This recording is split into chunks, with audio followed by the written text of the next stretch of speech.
о роли экосистемы, о том, зачем они нужны для того, чтобы стабилизировать климат, отлично расскажет Анна Кириленко.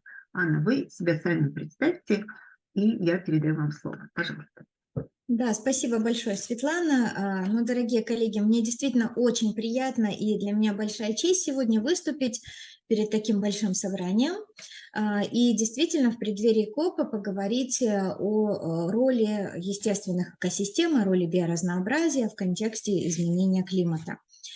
И действительно мы попытаемся, тема большая, и она, если честно, ну, с большим количеством всевозможных, в том числе научных выкладок. Я постараюсь это делать максимально, ну, понятно, да, но если что, вы в любой момент можете задавать те или иные вопросы или там останавливать и так далее, потому что мы сегодня с вами задача вот разобраться в этом топике, собственно, почему естественный экосистем, почему биоразнообразие, почему углекислый газ, собственно, постараемся вот об этом проговорить. Как сказала уже Светлана, меня зовут Анна Кириленко, я являюсь исполнительным директором экологического движения «Биом» и председателем Совета глобальной лесной коалиции. Ну и чтобы не терять время, давайте тогда мы перейдем непосредственно к самой презентации.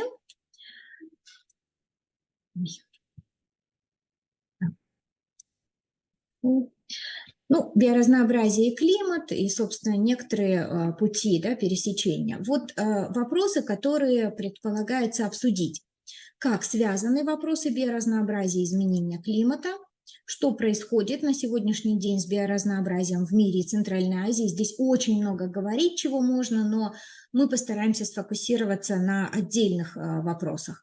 И в конце концов мы перейдем к тому, что мы обсудим, а что мы можем сделать, как на уровне местных сообществ, индивидуальных каких-то практик, так и на уровне экологической, климатической политики. Но для того, чтобы начать наш разговор, я хотела сделать вот такую вот небольшую интервенцию. Вот обратите внимание на эту картинку и постарайтесь написать в чат, может быть, буквально несколько слов в ответ на то, как вы считаете, как эта картинка связана с изменением климата.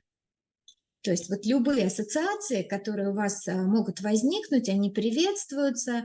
И поэтому вот буквально несколько слов, если вы напишете об этом, было бы очень хорошо, а я постараюсь посмотреть в чате ваши ответы. Да? Нет молодого подлеска, коллеги отмечают. Угу. Деревья сушаются из-за плохой экологии, отлично. Угу. Так, есть ли еще комментарии? Потому что эта картинка, она является одной из крайне важных. И я хотела бы, чтобы вот эта ассоциация, которую вот вы запомните эту картину, потому что во многом дискурс, который находится между биоразнообразием и изменением климата, он вокруг этой картинки. Нет кустарников, травы. Угу. Так, отлично. Ну, давайте, во-первых, да, может быть, у кого-то есть мнение, что это за деревья, это что такое?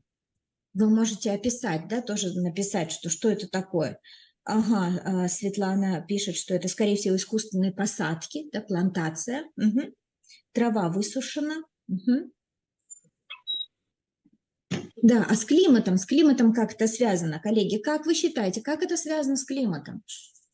Есть ли какие-то ассоциации? Засуха. Так, отлично. Очень жарко. Угу. Угу. Так, еще 2 минутки, чтобы была возможность. Так, влияние засухи, нет влаги в почве. Жарко. Угу. Так, еще какие-то ассоциации. Есть ли связь с климатом? Вроде зеленые, да, вроде деревья. Угу. Жарко и изменения, да? Угу. Отлично. Спасибо большое, коллеги.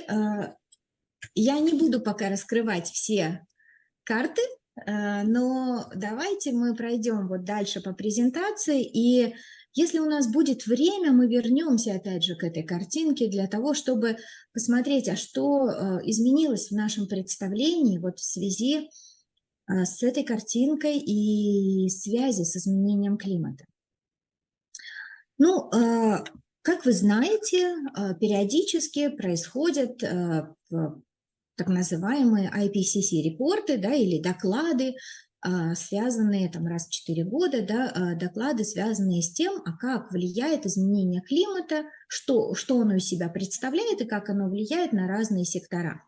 Тут у нас есть замечательные художники, но у нас, возможно, да, нам активность нужна, но в чате. Поэтому, если можно, не очень рисуйте, а то потом будет на записи это мешать коллегам. И вот обратите внимание, что почему обсуждаются вопросы, связанные с 1,5 градусов. Вы знаете, что это цель Парижского соглашения, да? Остановить потепление, да, так называемое, на уровне 1,5 градусов. И вот дело в том, что мы сейчас уже видим, что IPCC-репорт, да, он нам говорит о том, что даже если потеплеет всего на 1,5 градуса, то мы рискуем, обратите внимание, потерять практически до 90% коралловых рифов. Да, они очень уязвимые экосистемы. Если 2 градуса, то мы рискуем потерять еще больше, да, практически 90, ну, почти 100% коралловых рифов. Конечно, изменение климата будет влиять и на популяции крупных животных, да, и в частности на то, что будет происходить потеря их мест обитания, потому что экосистемы, скорее всего, они будут сдвигаться, да, если мы говорим о Центральной Азии, и вот, например, о горных регионах, то они будут сдвигаться выше вот по поясности вверх в горы. И вот вы обратите внимание, да, что 1,5 градуса – это 4% млекопитающих, да, они потеряют места своего существования. 2 градуса уже 8%, а 3 градуса, обратите внимание, да, как цифры меняются, да, то практически 40% животных потеряют места своего обитания. И, конечно, вот то, что сегодня отмечается в рамках этого отчета, то основное воздействие изменения климата на биоразнообразие и то, что высоко вероятно, потому что в IPCC там есть ряд параметров. Маловероятно, вероятно, высоко вероятно, да, то есть там со 100% вероятностью никто не говорит, но высоко вероятно это уже означает, что большинство ученых сходятся во мнении о том, что это будет так, потому что с прогнозами всегда очень сложно работать. Ну и вот речь идет о том, что изменение климата будет влиять на изменение распространения тех или иных существ, да, видов, на ускорение темпов исчезновения, которые и так сейчас очень высоки, изменение закономерности размножения и изменение длительности вегетационного периода развития различных растений. С одной стороны, это может быть плюсом, да, по вегетационному периоду развития растений, в частности для сельского хозяйства, где-то увеличивается время вегетации растений, да, но, с другой стороны, это и большие минусы, потому что мы должны смотреть на комплекс, да, и вот а что с водой? И вот многие из вас отметили вопросы, связанные с засухой. Да, действительно, мы будем об этом тоже говорить. Я здесь практически везде оставляю ссылки на слайдах, вы можете детально ознакомиться с этими и другими вопросами, которые будут затронуты в рамках презентации. Ну вот, вот сегодня, да, Светлана в своей вот речи, да, в начале, она сказала, да, в рамках КОП-28 будут подниматься вопросы, связанные с биоразнообразием. Действительно, это так. Но нужно сказать, что это далеко не всегда было таким образом. Например, Киотский протокол, который был до Парижского соглашения, он оставался совершенно слепым в отношении тех или иных природных систем. А вот в Парижском соглашении мы уже видим, что отмечается роль лесов. То есть нужно сказать, что международный дискурс, он постепенно меняется, да, и он вбирает в себя те или иные новые аспекты.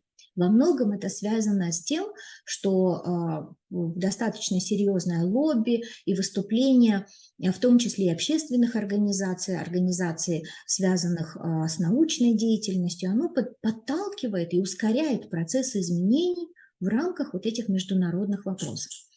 Но дело в том, что сегодня, вот в прошлом году был такой, это очень важный год, был 22-й, для вообще вопросов, связанных с окружающей средой и таким, ну, нужно сказать, да, климатической политикой, потому что это было 50-летие с дня первой конференции, посвященной вопросам окружающей среде, которая состоялась в 1972 году в Стокгольме.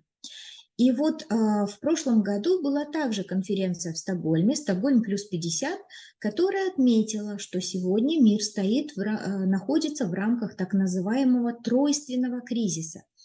Вы знаете, я предлагаю вам вот этот вот термин как-то взять на вооружение и запомнить, потому что они фокусируются на том, что тройственный кризис, он состоит из трех важных проблем, с которыми, вот я вижу, что здесь очень много молодых людей участвуют, и это очень радостно, потому что, к сожалению, вот в контексте этого тройственного кризиса придется жить следующему поколению, да, и пытаться их как-то решить.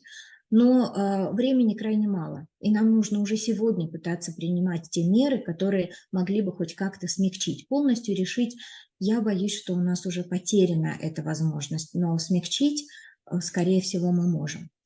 И вот обратите внимание, вот эти три составляющие этого глобального кризиса: изменение климата, утрата биоразнообразия и загрязнение окружающей среды. Сегодня, вот опять же, в 2021 году Организация Объединенных Наций выпускает, да, вот хорошо, что вы подчеркнули, Кирилл, Организация Объединенных Наций выпускает доклад, который носит название «Антропоцен». То есть речь идет о том, что человечество вступило в новую эпоху, да, и это эпоха антропоцена, когда влияние человека на планету, да, достигает такого масштаба, который соотносим с геологическими процессами. И поэтому вот нам нужно понимать, да, о том, что мы находимся вообще сегодня вот в очень сложной ситуации. И как же с этим связано биоразнообразие, мы сегодня вот детально поговорим об этом. Вот обратите внимание, вот это тоже один из крайне важных докладов. Коллеги, я рекомендую вам ознакомиться с ним. Дело в том, что Йохан Рокстрём, это Стокгольмский центр устойчивости, вместе со своей командой в 2009 году создают такую визуализацию, не знаю, теорию, да, которая получила название «Теория планетарных границ». Они выделили 9 базовых параметров, которые крайне важны для стабильного существования, для стабильной жизни на планете. И вот обратите внимание, вы видите все эти 9 параметров.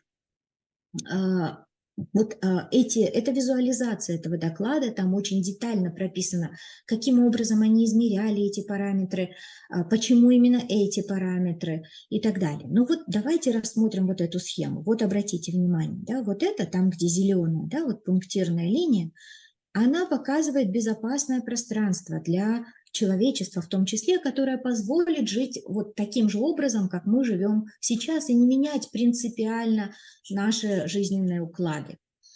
А вот то, что за гранью, да, вот вы видите это оранжевым и красным, это выход за эти самые планетарные пределы, да, или планетарные границы.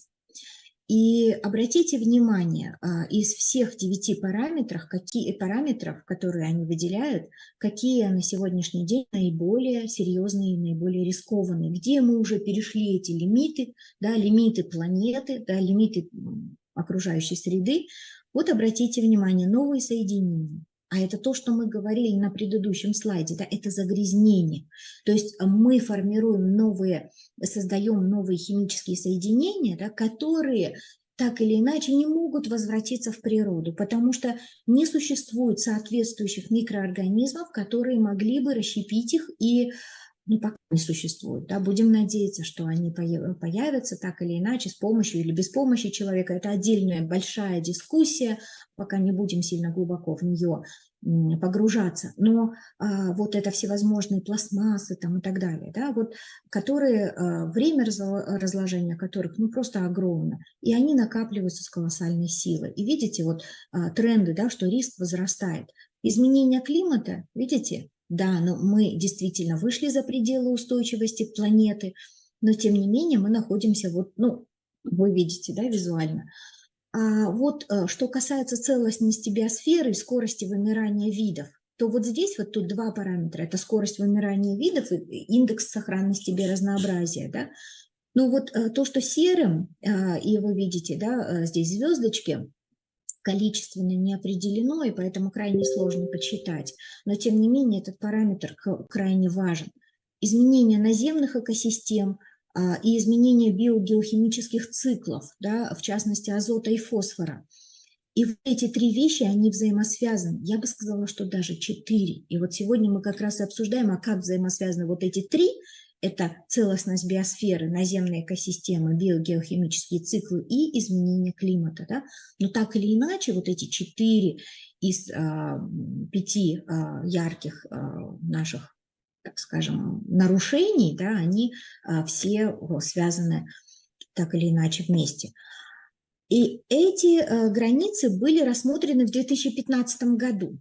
Ну, впервые, да, вот запомните, это был 2009 год, когда этот концепт только был представлен, да. И в этом году было обновление. Вот видите, 2023, и вот обратите внимание, как поменялась картина. Да, вот они новые элементы, действительно мы переходим к зоне очень высокого риска, вот здесь вот шкала, да, вы видите ее, зона очень высокого риска, изменение климата у нас действительно, да, кошмар, у нас изменение климата, видите, увеличивается тоже, и здесь уже появляется детализация, то есть с одной стороны есть концентрация углекислого газа, а с другой стороны изменение радиоактивного, да, воздействия и фона. И обратите внимание, что происходит с биоразнообразием. Это прям как синяк, да, такой огромный, да, то есть как большая рана, да, то есть это сокращение, деградация генетического разнообразия.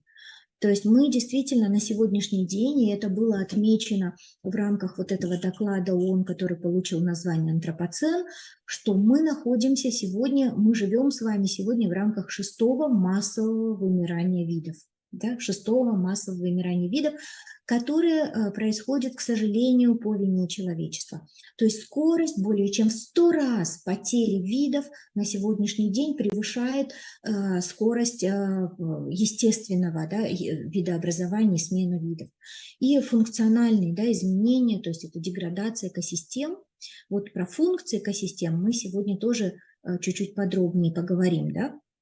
Изменение землепользования, да, изменение наземных земель, ну, земных экосистем, да, и это связано с сельским хозяйством в том числе, да, вот обратите внимание, деградацией почв.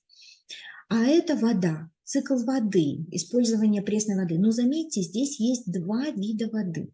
Зеленая и голубая. Вот голубая вода – это пресная вода, которая у нас есть на континентах, а вот зеленая вода – это вода, которая содержится в зеленых растениях.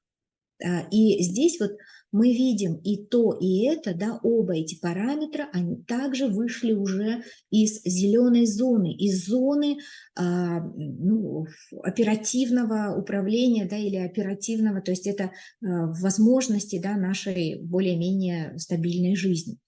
И опять же изменение биохимических циклов азота и фосфора, это тоже сильно связано с сельским хозяйством, мы бесконечно вносим удобрения, мы меняем эти циклы, и сельское хозяйство – это одна из зон, которая подрывает очень многие сферы, да, из тех границ, которые мы с вами видим. Коллеги, ознакомьтесь, кому интересно, более детально, ссылки также приведены. Но вы видите общую картину, да, почему мы сегодня говорим о тройственном кризисе. И изменение климата – это только один из лепестков вот этой страшной диаграммы. И на самом деле куда более опасный вот этот красный лепесток, связанный с потерей биоразнообразия и деградацией экосистем. Почему же это так опасно? Вот, кстати, вот обратите внимание, я тоже в качестве примера вот хотела вам привести этот график, это IPES. Тоже есть, вот здесь приведена ссылка, вы можете ознакомиться с этим детальнее. В 2020 году количество антропогенной массы, то есть это то, что произвел человек, превысила вес всей мировой живой биомассы. То есть представляете, насколько огромными, да, насколько огромным стало человечество, насколько сильным влияние человечества, да, мы оказываем на планету. И вот здесь вот визуально вы видите, да, это гигатонны биомассы, которую производит биосфера планеты, да, а вот это вот гигатонны того, что производим мы. И фактически многие из этих веществ, они не могут опять вернуться в цикл жизни, да. Ну вот, например, да, мы говорили о пластиках, да, ну и другие вещества, которые или требуют крайне большого времени для того, чтобы опять вернуться вот сюда, да, вот в эти вот процессы, которые постоянно происходят, вот это вот, там, понимаете, это фабрика жизни, да, то есть она бесконечно происходит, процессы, связанные с созданием, переработкой, смертью, рождением, да, то есть вот этот вот бесконечный цикл жизни. А вот это мертвая материя, которую мы изъяли из биосферы, но получается, мы живем благодаря ей, но место для вот этой самой биомассы, для фабрик жизни остается на нашей ограниченной планете все меньше и меньше.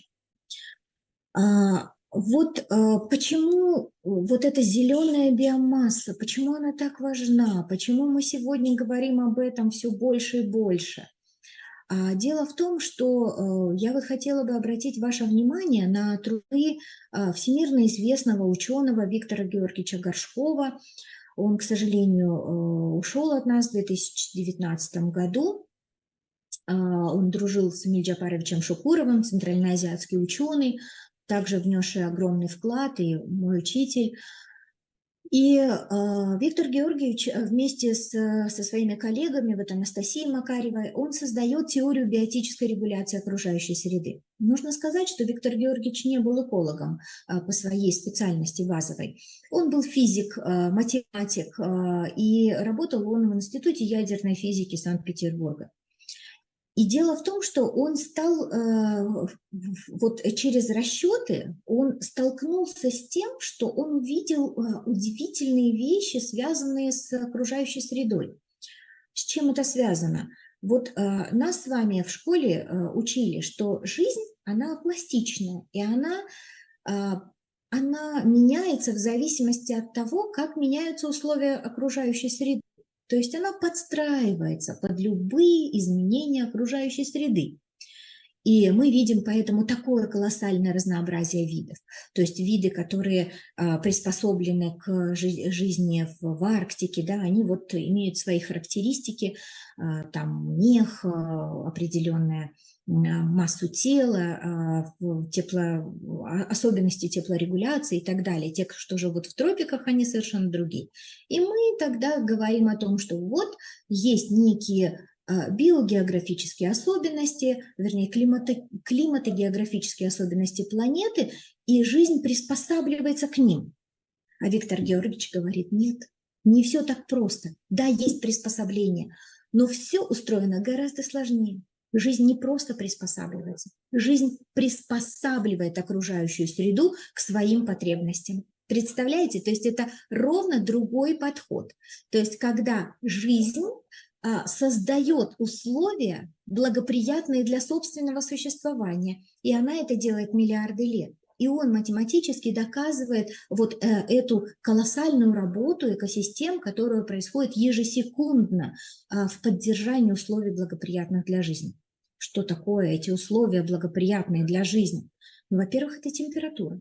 Да, жизнь научилась регулировать температуру. Во-вторых, это потоки влаги, потому что нет воды, нет жизни. И вот эти потоки влаги, жизнь научилась их контролировать и регулировать. Более детально мы про это тоже поговорим. Количество химических веществ, которые нужны для живых организмов, она тоже научилась это регулировать. И вот об этом мы поговорим. Почему? Потому что, вот, вы знаете, мы с вами тоже же живые существа. Наши тела, они живые. И мы знаем, как только стало чуть-чуть холоднее, ну, нам нужно там одеться, или жарко, мы меняем гардероб.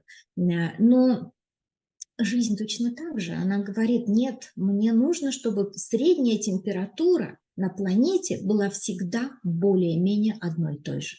Для того, чтобы я могла существовать всегда на этой планете. Вот ссылочка «Теория биотической регуляции». Обязательно, коллеги, это шикарный сайт. Я вам вот прям рекомендую. И Виктор Георгиевич вместе с Эмиль Джапаровичем создают вот эту схему. Эта схема – это, что называется, must-have. Да? Ненарушенные естественные экосистемы, стабильный климат. Потому что естественные экосистемы умеют стабилизировать климат во всех его параметрах. Нарушенные экосистемы – неустойчивый климат. Антропогенные экосистемы.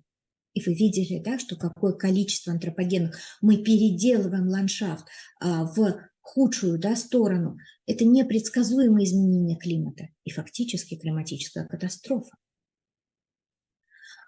Вот это тоже визуализация сайта теории биотической регуляции. Как я уже говорила, жизнь способна существовать в очень узких температурных пределах. Это порядка плюс 15 градусов, это средняя планетарная температура. И действительно, и палеонтологи, да, и вот ученые, которые изучали изменения климата на протяжении миллиардов лет на планете, они показали, что фактически вот изменение этой средней планетарной температуры было всего порядка максимум плюс-минус 5 градусов за огромные промежутки, порядка 700 миллионов лет. Вот представляете, такая стабильность. С чем же связана эта стабильность? Конечно, с экосистемами. Потому что экосистемы содержат в себе, как это несложно звучит, да, но как огромные компьютеры содержат в себе информацию о стабильных, оптимальных характеристиках окружающей среды и климата. Они знают, вот эта норма, любое отклонение от этой нормы должно быть нивелировано, должно быть компенсировано. И они каждый момент времени стабилизируют и создают для себя оптимальную окружающую среду. Без этого сложного механизма окружающая среда и климат на планете были бы крайне неустойчивы. То есть вот эта вот синусоида изменений, связанных с температурой, с количеством влажности и так далее, с параметрами атмосферы, да, количество углекислого газа, кислорода, оно же тоже за последние вот порядка, опять же, 700 миллионов лет, оно более-менее стабильно. Потому что эту стабильность поддерживают природные экосистемы. Если у нас не будет вот этой самой биотической регуляции окружающей среды, то мы рискуем свалиться в то или иное физически устойчивое состояние. Физически устойчивое состояние – это когда вода находится в одном из двух состояний агрегатных, либо твердая, либо парообразная.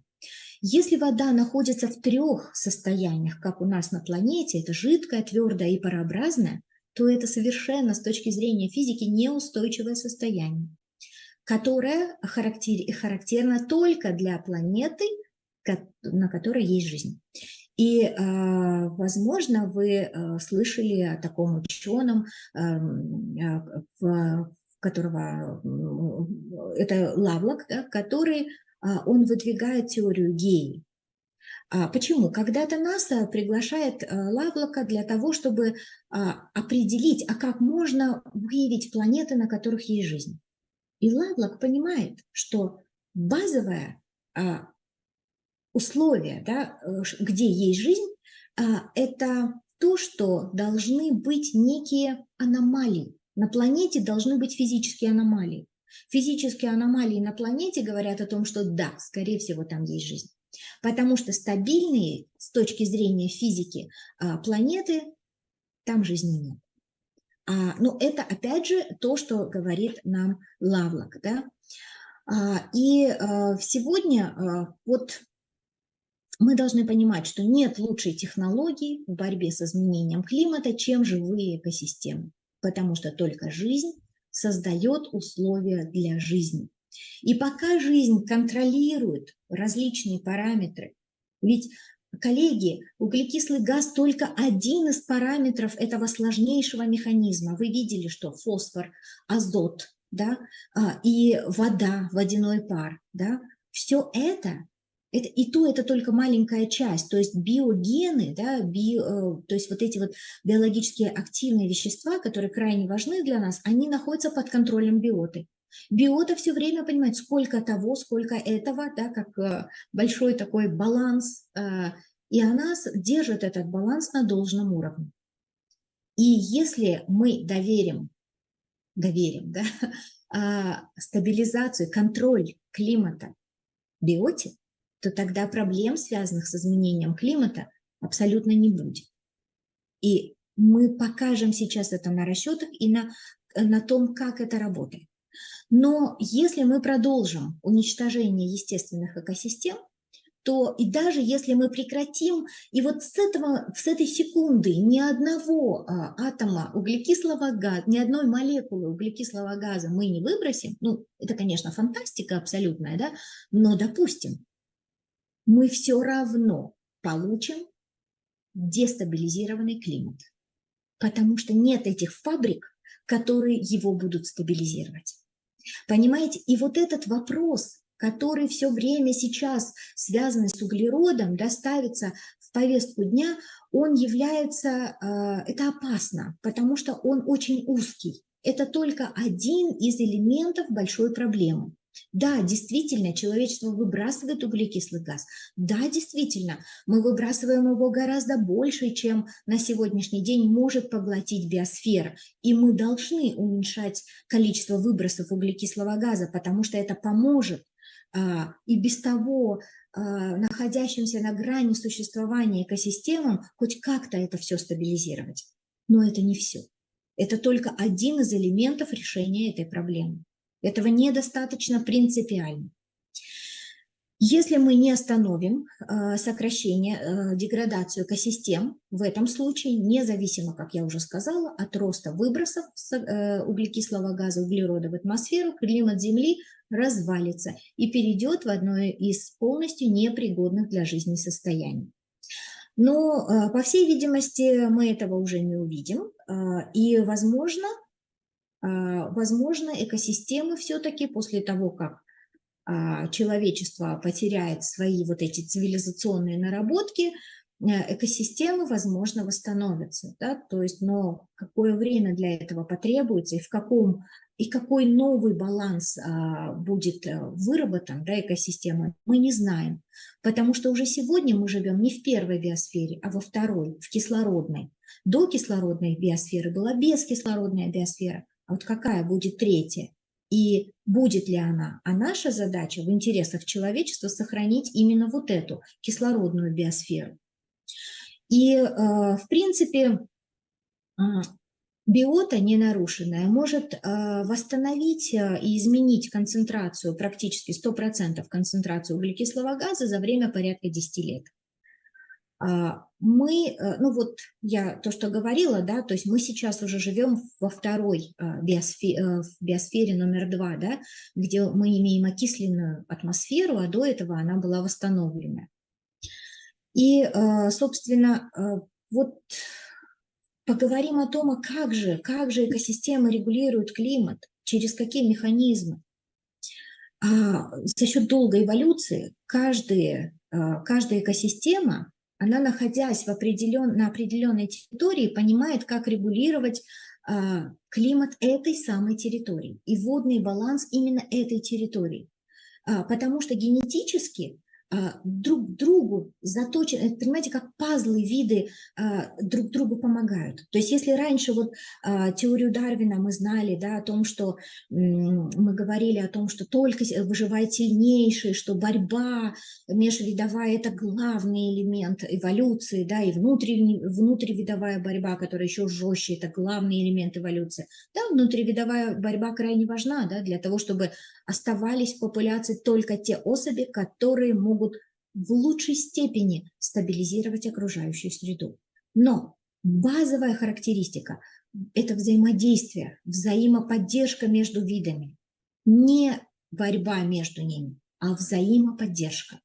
И сегодня, вот в частности, тоже обращаю ваше внимание на эти разработки, это холобионты. да, это вообще подход некоторых холистик, да, целостности, то есть попытка видеть экосистему как целостность. Понимаете, мы сейчас стоим именно на вот этом вот пороге, да, когда меняется, это вот, знаете, как раньше, да, считалось, что Земля плоская, стоит на слонах, черепахах там и так далее, а потом случился вот этот вот слом, когда мы увидели, что все по-другому. Вот сейчас мы в этом же месте находимся. Сейчас мы находимся как раз в ситуации слома, когда мы увидим, что все не так, что все не механистично взаимосвязано друг с другом. Мы должны видеть через процессы, которые увязывают все виды друг с другом в очень тесном взаимодействии. Мощность биоты превышает более чем в 10 раз мощность человеческой цивилизации, несмотря на то, что на сегодняшний день она настолько деградирована, да, и мы подрубаем этот сук, на котором сидим. Но она даже сейчас превышает в 10 раз мощность человеческой цивилизации. Почему так важно это? Потому что чем мощнее биота, почему так важно иметь много биомассы для биоты? Потому что это скорость процесса, который вернет измененную окружающую среду к нужным параметрам. Биота не может себе позволить слишком долго жить в нарушенной окружающей среде. Иначе она потеряет много видов. Поэтому нужно еще и не просто регулировать, но регулировать быстро. И вот это важно. Поэтому биота наращивает массу, наращивает скорость, да, и так далее. И я буду миллион раз сегодня это повторять. Уж простите, что если мы разрушаем экосистемы, это однозначно приведет к разрушению множества параметров. Вот обратите внимание на эту схему. Не пугайтесь, она выглядит чуть-чуть, наверное, может быть страшно и запутанно, но мы сейчас разберем ее. Вот это, вот здесь вот, да, ну, например, это углекислый газ, да, вот они молекулы углекислого газа, это концентрация этих самых молекул. Биота выбрасывает определенное количество углекислого газа и поглощает. То есть процессы выброса и поглощения, синтеза, да, и поглощения, они скоррелированы. Они не равны друг другу, несмотря на то, что стрелочки более-менее равны, да, но они зачастую не равны друг другу. Есть определенная дельта. И вот обратите внимание, каждый день, каждый момент времени экосистемы выбрасывают углекислый газ, выдыхают и вдыхают, выбрасывают и поглощают. Да? И это определенный объем. Вот мощность оборота углерода – это 100 гигатонн в год для всей биосферы.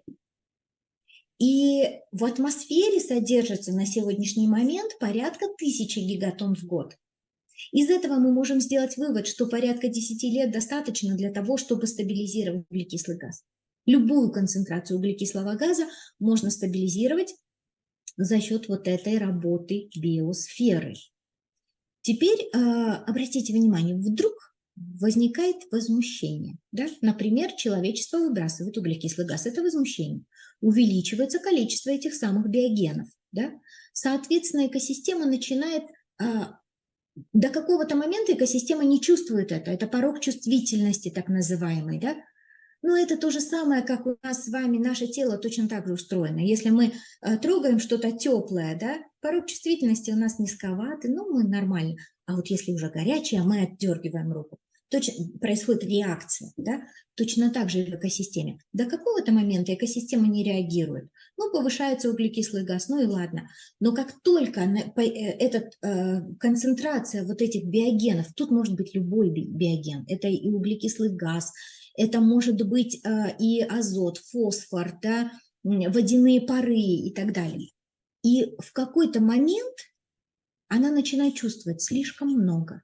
И тогда скорость синтеза этого вещества, вернее, скорость разложения в данном случае, потому что разложение дает нам углекислый газ, уменьшается, а скорость синтеза веществ для того, чтобы депонировать, забрать их в почву, забрать их в растения, да, уменьшить их концентрацию в окружающей среде, она увеличивается. Видите, вот он магический механизм. То есть как только возмущение появляется, это очень похоже на принцип Le Chatelier, да, когда если мы на определенную реакцию влияем, да, увеличением там каких-то параметров, то реакция стремится идти в ту сторону, чтобы нивелировать, да, это влияние. Точно так же экосистема.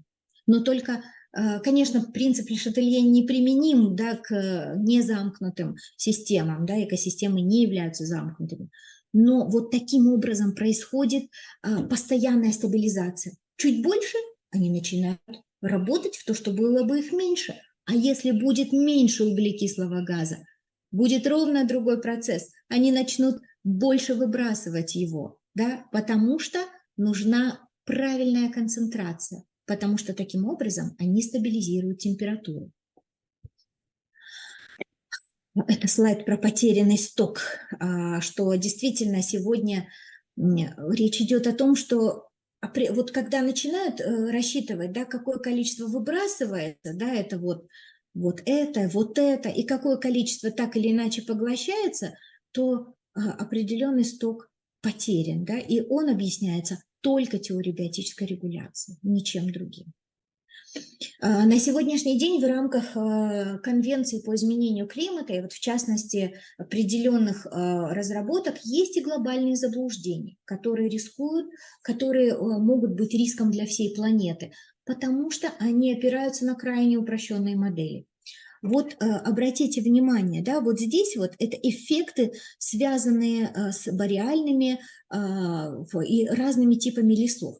И вот здесь вот фактически речь идет о чем вот в этих вот сложных графиках, да, о том, что если вырубить все бореальные леса, а бореальные леса – это леса вот этого пояса, да, то тогда, в принципе, будет похолодание. Обратите внимание, то есть, то есть сведение бореальных лесов приведет к похолоданию планеты.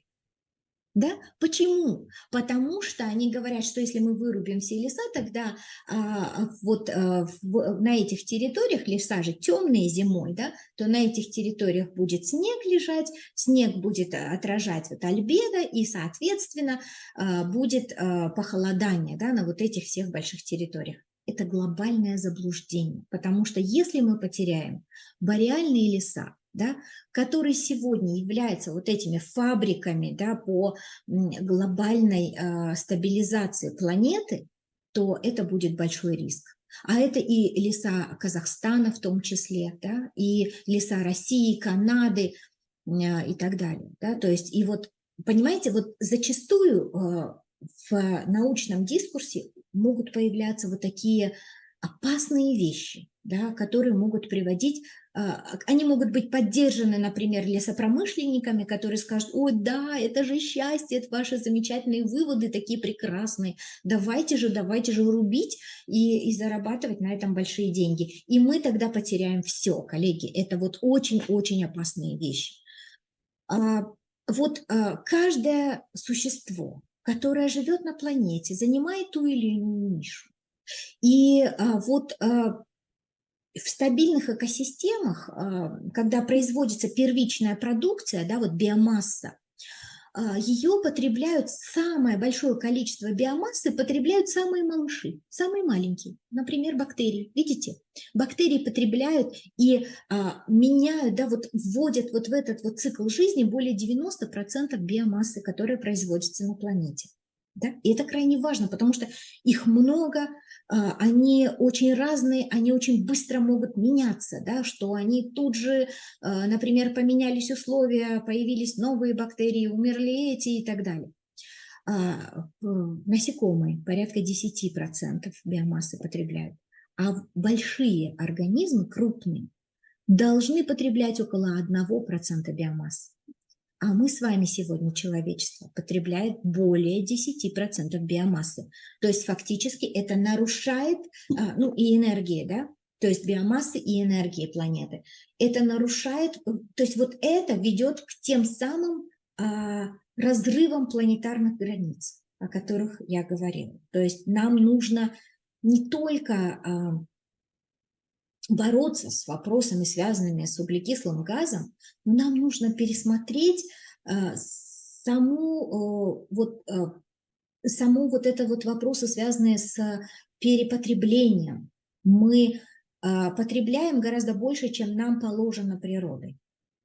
Вот это, наверное, один из суровых и сложных выводов, которые можно сделать на основе вот разработок, в частности, связанных с энергетикой биосферы и анализом структуры биосферных потоков веществ и энергии. Вот реки. Биосфера и экосистемы регулируют не только цикл углерода, но регулируют воду. Вода – одно из базовых составляющих. И вот если мы посмотрим, каков объем стока всех рек в мировой океан, то он составляет около 43 тысяч кубических километров. И чтобы реки не пересохли, необходимо регулярное выпадение осадков в тех же самых количествах, приблизительно на тех же самых местах. Вот обеспечить это только циклонами крайне сложно. Нужна стабильность. И вот для того, чтобы эту стабильность достичь, биосфера создает большие растения, деревья, которые создают все вместе, работая вот в этих сложных экосистемах, создают так называемый биотический насос влаги.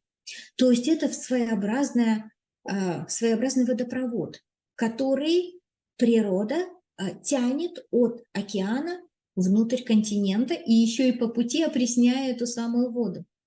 Это колоссальное влияние, да, на все, что есть на планете. И вот здесь тоже приведены расчеты, вы можете с этим ознакомиться потом, когда получите презентацию. Не буду сильно останавливаться, но самое главное скажу о том, что если бы океанская влага не проливалась бы на сушу дождем и не выпадала бы снегом в том количестве, в тех местах, да, то все ледники, болота, реки и озера полностью бы пересохли менее чем за 10 лет. Опять мы, обратите внимание, вокруг вот этой цифры 10 лет, да, вот крутимся. То есть, соответственно, биота стабилизирует вот эти водные потоки, и если она не будет работать, то мы просто лишимся, а для Центральной Азии это очень важно, мы лишимся воды. Да, и это тот вопрос, который для нас сегодня один из самых значимых. Вот как работает лесной насос. Из-за того, что если мы распрямим все листики, хвоинки вот в одну плоскость, то мы получим площадь, которая превышает площадь океана. И представьте себе, они все испаряют.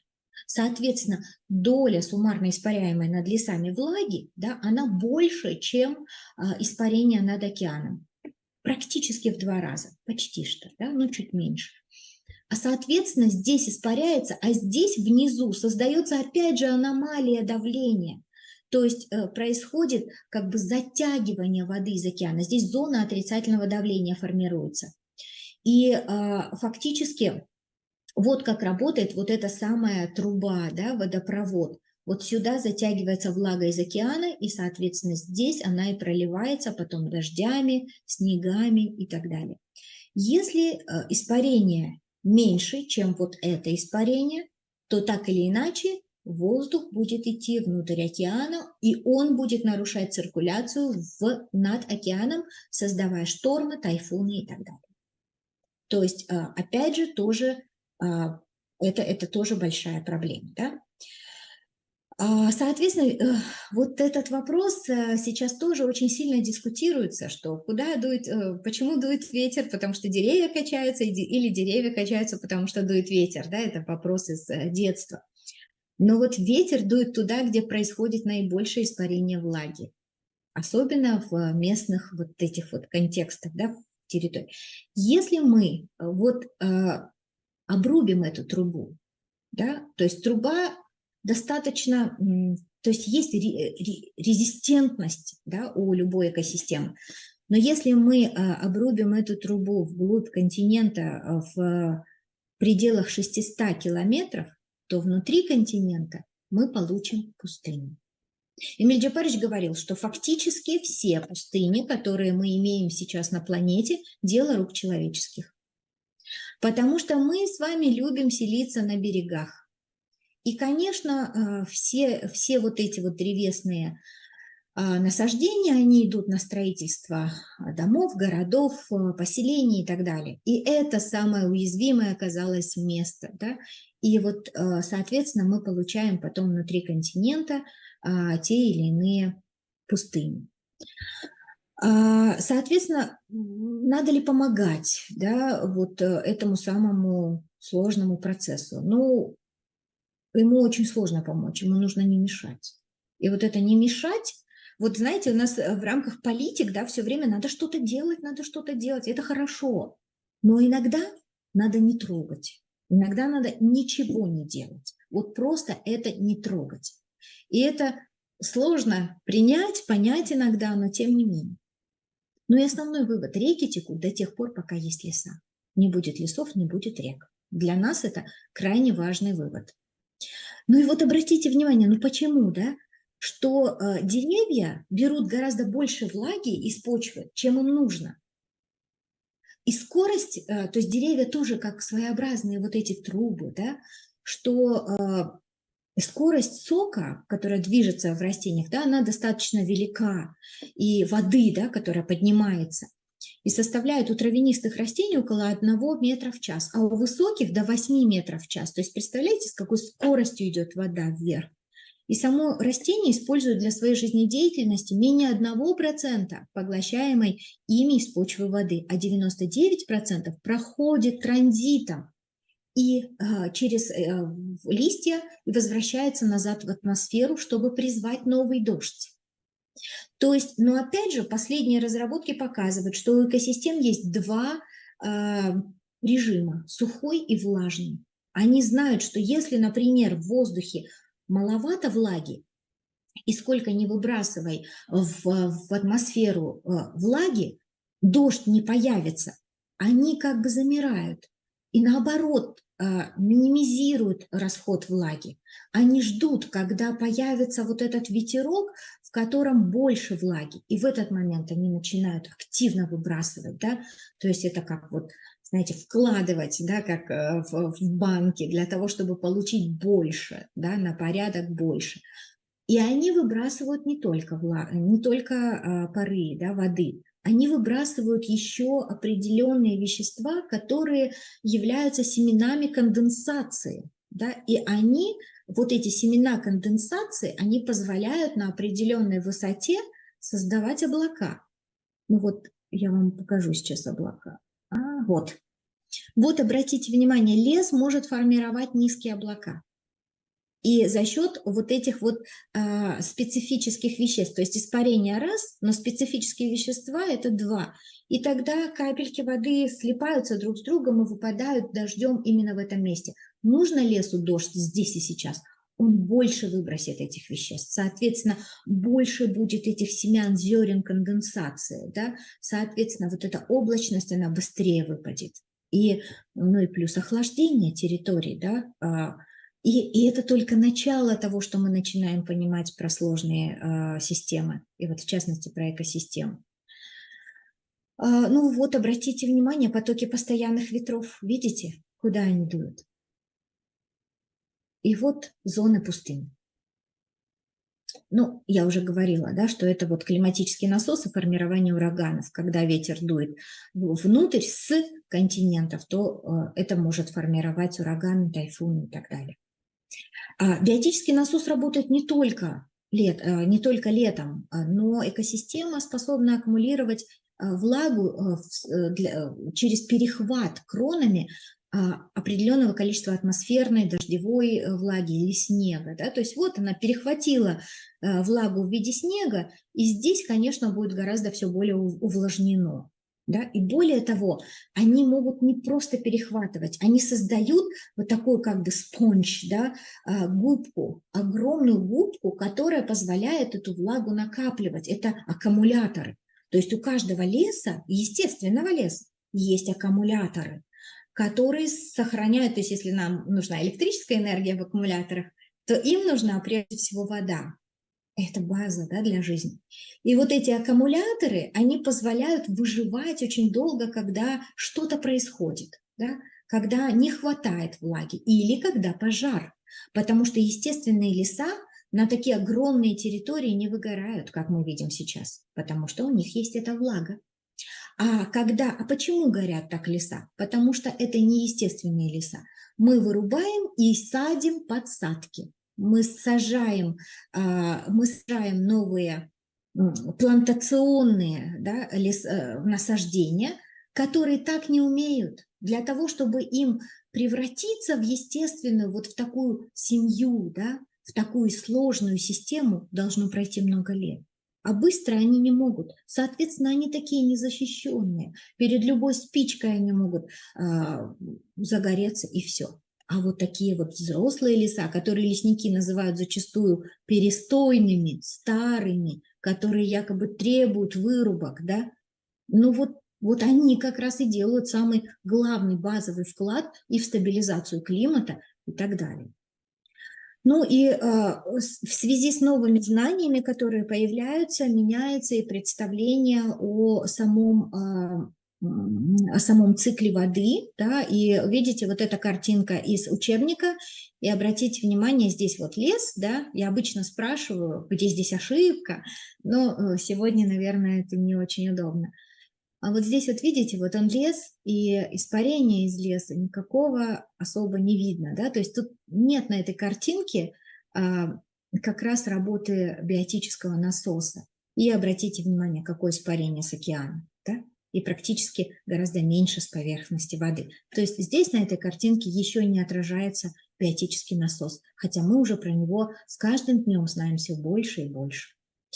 Ну, вот, как я уже говорила, что лес не горит. Он контролирует запас влаги в почве, естественный, да, он может гореть, но не так много, не такие огромные площади. Он защищается от этого.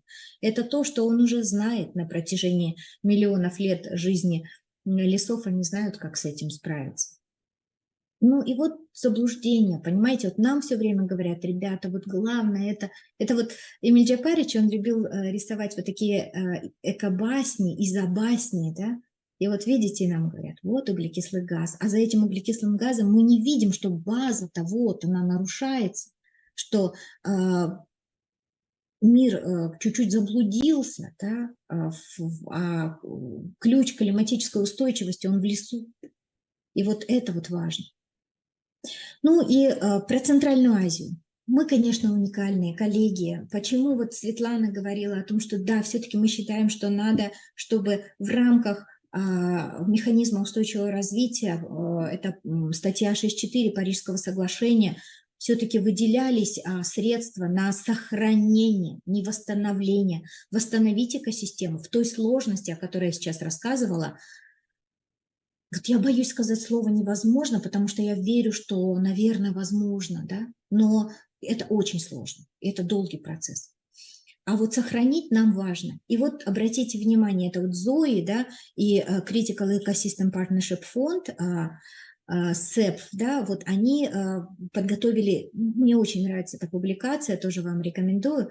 Вот обратите внимание визуально, да, сколько у нас эндемиков.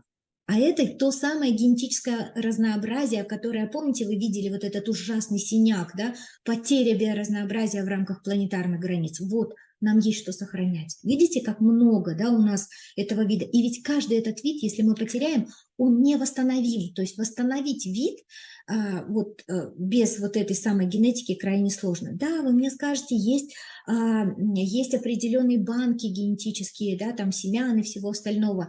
Да, это очень важная работа, но это знаете, это крайне мало, потому что вид занимает нишу в экосистеме. Как только вид выпадает из экосистемы, на его место стремится встать какой-то другой вид, да, и через какой-то момент очень сложно вернуть этот вид обратно, потому что у него места уже нет. Да? И вот это сложно. Поэтому нам важен каждый вид, да, который у нас на сегодняшний день есть. Вот Красная книга – это подход видовой. Видовой подход, он тоже важен, но сегодня нам все-таки нужно идти дальше. Невозможно сохранить вид в одиночестве. Нужно сохранять именно вот эти сложные комплексы, потому что воссоздать их крайне сложно или невозможно. Вот тоже, опять же, оттуда же, обратите внимание, это население в горячих точках биоразнообразия, hotspots of biodiversity. Горячие точки сохранения биоразнообразия – это как раз места концентрации экосистемы видов. И видите, какая плотность, да, вот, например, в Китае, да, плотность населения на этих территориях, Казахстан меньше плотность, Кыргызстан, да, тоже большая плотность на горячих точках сохранения биоразнообразия, в Узбекистане, в Таджикистане и так далее. Да? То есть нам нужно научиться жить с природой вместе, так, чтобы экосистемы не деградировали рядом с человеком, чтобы эти фабрики жизни оставались живыми, несмотря на то, что мы рядом, чтобы мы прекратили быть вот этими всеобщими разрушителями, да, и мира, и себя самого. А это по Эмиль Джапаровичу Шукурову тоже визуализация, возможно, она вам где-то понадобится. Это вот, видите, сколько у нас каких экосистем. И вот леса, которые являются самыми продуктивными экосистемами с точки зрения поддержания всех функций экосистемных, они занимают, видите, всего какую часть, да? И вот у нас очень много пустынь.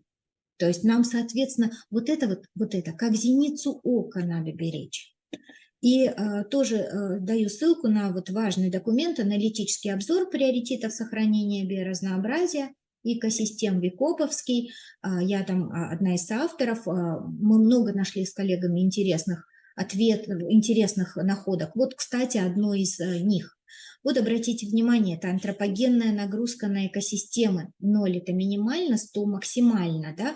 Вот здесь мы видим зелененькая – это минимальные, да, то есть видите, какие территории у нас еще сохранены, да, а вот эти вот там, где максимально, там, где люди в основном селятся.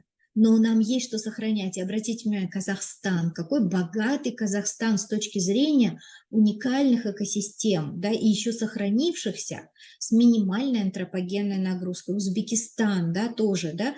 Ну вот вы видите, в Кыргызстане тоже есть вот эти вот, в Таджикистане есть. То есть у нас во всей Центральной Азии, и этим мы отличаемся от многих регионов мира, что нам есть что сохранять. И вот это вот очень важный и сильный аргумент для нас, как для Центральной Азии. При этом, коллеги, вот это тоже хотела поделиться с вами тоже находками. Как определить, сколько у нас лесов, это тоже большой вопрос. Вот обратите внимание, мы просто сравнивали несколько данных, да, Global Forest View, Watch, это как бы международный такой инструмент, через ГИС инструмент, да, показывает, сколько территория леса. Национальный статкомитет и ФАО, да, и вот обратите внимание, да, какая разница зачастую большая в том, какой процент территории занимают леса, да, и вот тут тоже, ну, есть о чем подумать, нам нужно в эту сторону пытаться разобраться. И приоритеты, у нас у всех есть приоритеты в странах, и это отлично, нам нужно делать все, чтобы они сохранились. Определение леса во всех странах разное. Я не знаю, как мы до сих пор понимаем друг друга, но при этом нигде лес не является экосистемой. То есть везде, понимаете, во всех лесных кодексах наших стран лес – это все, что угодно, да, то есть это виды растительного покрова, комплексы природной растительности, совокупности деревьев. Это как раз пример, когда за деревьями леса не видят, да, и так далее. Тут где-то даже территория минимальная, максимальная. Но, в общем, как мы друг друга понимаем, коллеги, не знаю. То есть, но опять же, одна из проблем – лес нигде не экосистема в нашем законодательстве. Тоже проблема. Каждая экосистема способна перейти в бэдленд в зависимости от антропогенного стресса. Нам надо научиться понимать экосистемы, как они устроены, как сделать так, чтобы в какой-то момент не перейти эту точку невозврата, да? Как сделать так, чтобы вот конечно, мы люди, мы пользуемся, да, продуктами экосистем, и это нормально, но вопрос в том, что как вот эту точку границы, да, отфиксировать и знать, где нельзя перейти. Вот это важно. Это Эмиль Джапарович Шукуров, и тоже он говорит о том, что разнообразие видов, да, это язык, на котором экосистема говорит с внешним миром. Нам нужно сохранить разнообразие видов, потому что чем меньше разнообразия видов, тем меньше способность и устойчивость, способность экосистемы поддерживать окружающую среду, ее устойчивость. Так, что у меня? Ага. Ну и опять же, нам нужно по-другому научиться смотреть на леса. Естественные леса рубок не требуют, хотя в наших законодательствах везде есть целый перечень рубок, которые должны быть ухода, санитарные и так далее, и так далее. Да? Вот. А минимальный предел елового леса должна быть 20-30 квадратных километров для самовоспроизводства. И обратите внимание, что как отличается естественная от искусственной экосистемы. В естественной экосистеме всегда есть директор, да? Директор завода, да? Ну, главное существо. И это главное, это размножающаяся популяция главного хищника, потому что это регулятор. То есть вот очень важно сохранить регуляторов. Барсов важно сохранять не потому, что они красивые, умильные кошки, такие огромные, которые там вот, ну, удивительные, да, сами по себе. Они, конечно, удивительные сами по себе, но важно сохранять, потому что, чтобы понимать их роль в экосистеме, они регуляторы экосистемы. И не просто сам по себе отдельный барс важен, а его размножающаяся популяция барса, рыси и других основных хищников, характерных для этих экосистем. Ну и здесь я вам вот тоже, если у нас будет потом время, мы можем этот ролик посмотреть, как работает экосистема. Это вот, например, высокогорная травяная, ее структура и размножающаяся. Анна, извини, Да? пожалуйста, вот застыла на слайде, где Эмиль Жапарович. Ой, да вы что? А вот сейчас появился экосистема. Вот видите, да? Барса Да, видите, коллеги? да. Ага, все отлично, да. Спасибо большое, Светлана. Пойменный лес. Пойменные леса для Центральной Азии – это просто это горячая тема, это горячая точка, потому что пойма делает воду медленной. Медленная вода – это то, что очень важно для любой экосистемы. Видите? Вот, и это биоразнообразие, это стабилизация местного микроклимата и так далее. А разрушенная пойма – это сразу чрезвычайные ситуации, вода сливается вместе с почвой, уходит, мы теряем вот все вокруг и повышаем риски для местных жителей. То есть, соответственно, а вот это, видите, это индикаторы разрушенной экосистемы. То есть мы должны научиться осваивать вот язык экосистем. Что они нам говорят? Вот это слова. Мне плохо. Я пытаюсь восстановиться. Дайте мне возможность восстановиться. Вот что они говорят, вот этими видами. А вот эти говорят, я отлично себя чувствую. Да, я готов с тобой взаимодействовать, ты можешь взять у меня чуть-чуть, но оставить для моей жизни тоже. Сколько процентов экосистем нам нужно для того, чтобы стабилизировать климат? 60. 60% суши должно быть отдано естественным экосистемам. Монреальская программа действий пока говорит про 30. 30 к 30 году. Тоже счастье. 30% под сельхозугодие, 10% под урбанизированные территории. Восстанавливается экосистема очень сложно. Это слово сукцессия, да, вторичная сукцессия. То есть, видите, начиная с малюточков, и вот оно пошло. Где-то порядка 300 лет нужно, чтобы естественный лес стал выполнять в полной мере, да, свои функции. Это как вот взрослый человек, вот, ну, вернее, взросление человека. Вот тут вот он малыш, тут детский сад пошел, тут школа, тут университет, и только тут он может работать и что-то вкладывать в общество. Точно так же и экосистема. Мы же что делаем? Мы берем вот так все посадим, одинаковые, даже если местные виды, и считаем, что это экосистема. Нет, это не экосистема. И она не будет выполнять экосистемных функций, к сожалению. Ну, углерод она будет там как-то поглощать, но, опять же, коллеги, давайте мыслить сложнее. Углерод – это один из элементов только вот этой всей сложной системы. Вот леса Арсланбоба, обратите внимание. И это экосистема умирающая. Почему? Мы видим только, вот коллеги писали, да, в чат, что нет подроста, да, нет малышни, нету кустарников, нет нижнего яруса. Вот что говорит нам экосистема. Я умираю. Хотя на вид мы видим, ой, классные зеленые растения, тропки, людям там, наверное, хорошо. Но слово, которое она нам говорит, я умираю. Мне нужны посадки, соответственно, вот здесь вот молодых деревьев и именно орехов, которые здесь будут следующим поколением.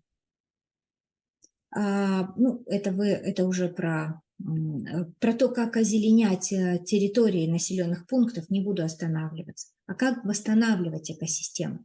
Самое главное – найти места, где есть ядра, неразрушенные территории. Создавать, вы можете называть это как угодно, мы называем микрозаповедники, да?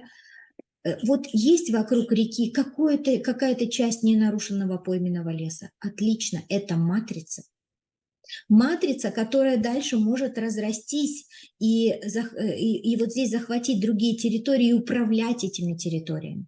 Дайте ей здесь возможность восстановиться. Просто не пускайте скот в какой-то момент. Не надо здесь добывать какие-нибудь песок или еще что-то, щебень. То есть дайте возможность восстановиться. А лесопосадки могут быть вот здесь, потому что тогда это коридоры. Да, лесокоридоры, где существа могут передвигаться и, соответственно, увеличивать зону восстановления. Эмиль Джапарыч дал несколько шагов по восстановлению экосистем. Тоже их оставляю вам. Это, опять же, все зависит от того, что есть ли рядом естественная живая экосистема или нет. Если она есть, восстановление возможно, потому что тогда матрица будет копироваться, она будет переходить, да, из одной части в другую. Если ее нет, здесь все сложнее. Надо будет собирать семена, характерные для этой местности, и ускорять, стараться ускорить вот эту сукцессию, да, вот это рост и взросление экосистемы. Ну, это микрозаповедники для привлечения насекомых, это очень важно тоже. Вот, опять же, я, коллеги, оставляю вам ссылочки. Это естественное восстановление, или сейчас есть вообще целый огромный подход, который тоже я вам рекомендую, может быть, больше про это узнавать. Это пермакультура, то есть постоянная культура, то есть тогда, когда у нас не поле с одной монокультурой, потому что это не естественно для природы, а создавать полипосадки, да, то есть когда у нас здесь вот разные деревья, разные растения, разные, то есть или съедобный ландшафт, да, формировать. И вот, пожалуйста, это как пример, да, восстановления, когда мы создаем сады, где почва улучшается.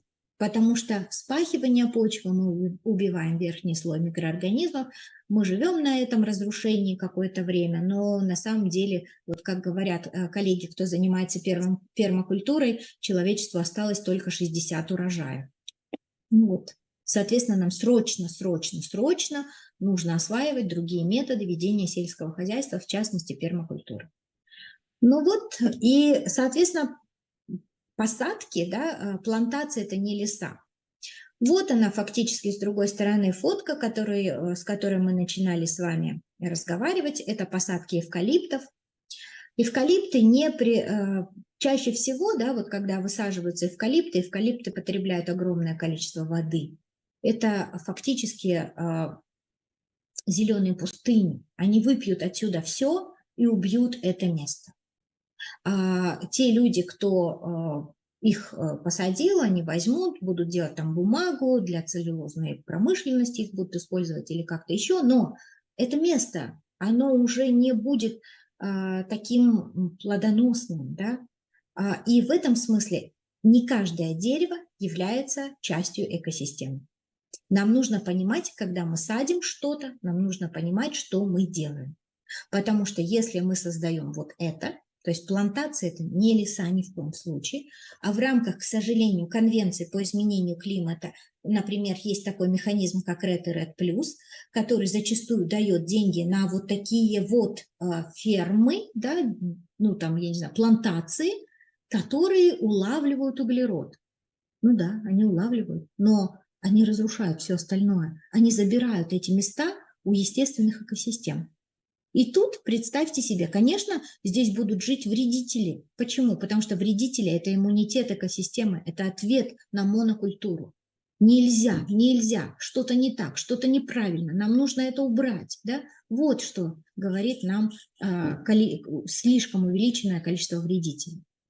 Ну и, например, вот негативный опыт посадок, когда бездумно мы иногда сажаем, что попало, где попало, да, это крупномасштабная посадка деревьев в полупустынном плато Лёс в Центральном Китае, которая сократила речной сток и, в свою очередь, доступность воды для человека. То есть не все посадки одинаково полезны. Соответственно, нам нужно понимать, если мы сажаем, то мы сажаем куда, зачем. Мы увеличиваем площадь экосистемы, создаем эти лесные коридоры между разными матрицами, да, экосистемы, чтобы увеличить вот это пространство. Или к чему, что мы делаем. Да? То есть вот, наверное, это самое главное, что я хотела рассказать. Я привела тут еще кучу ссылок, вот много, да, 4 слайда ссылок, которые вы получите.